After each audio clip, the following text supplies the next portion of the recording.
we've really got the economy running on the wrong algorithm.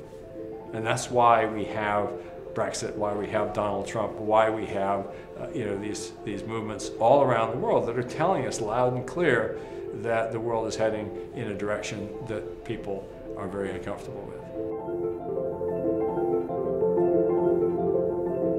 I don't think of myself at all as a futurist. I think of myself as somebody who simply describes the present.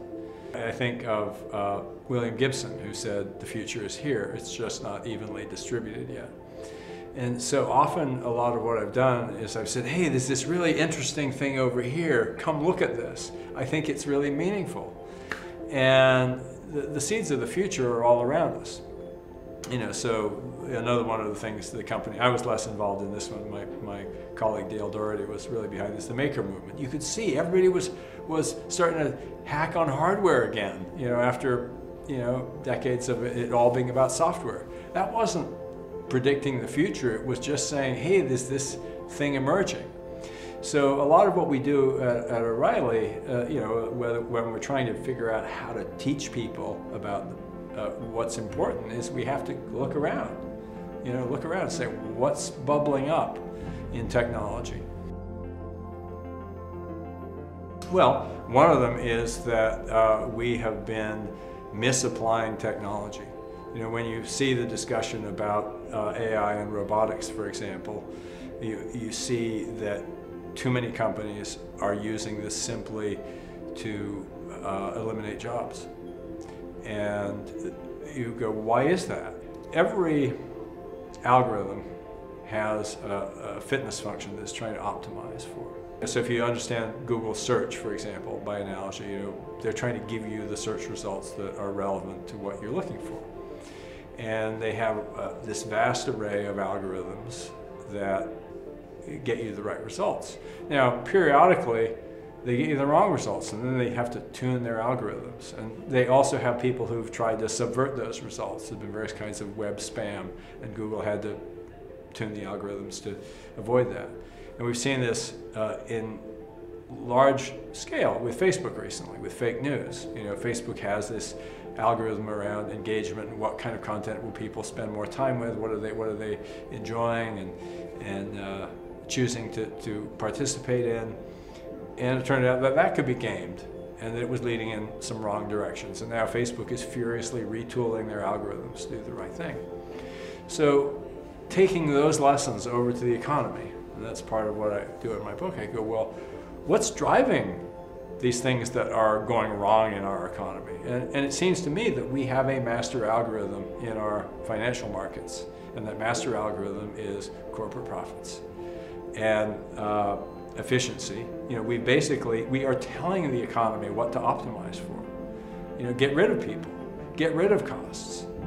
Now, we are also telling, deliver new services at lower costs, and that's a good thing, but we've forgotten that if we don't pay people, they can't buy our products. They can't respond to our ads. So there's a problem with the algorithm that we're using to run modern businesses. And so a lot of what I try to, the core of the argument in the book is we have to tune the algorithm. We have to rewrite the rules by which we are guiding companies and telling them what to do.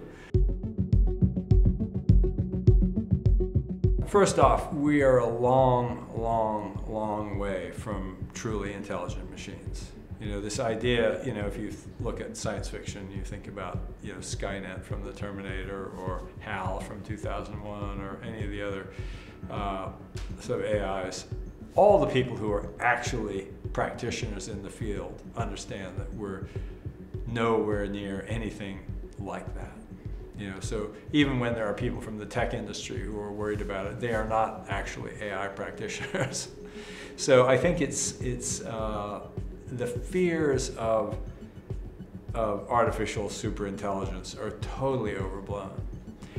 That being said, I think that I actually describe in my book what I call the third form of AI, which is hybrid artificial intelligence, which is humans plus machines, in new kinds of combinations.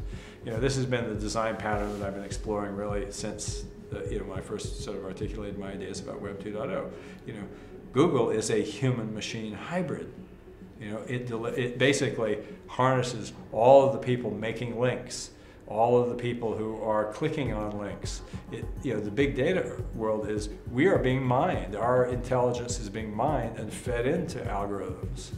And same thing is true with self-driving cars. I mean, they were trained originally by Google Street View cars, driven by human drivers, and that data became input.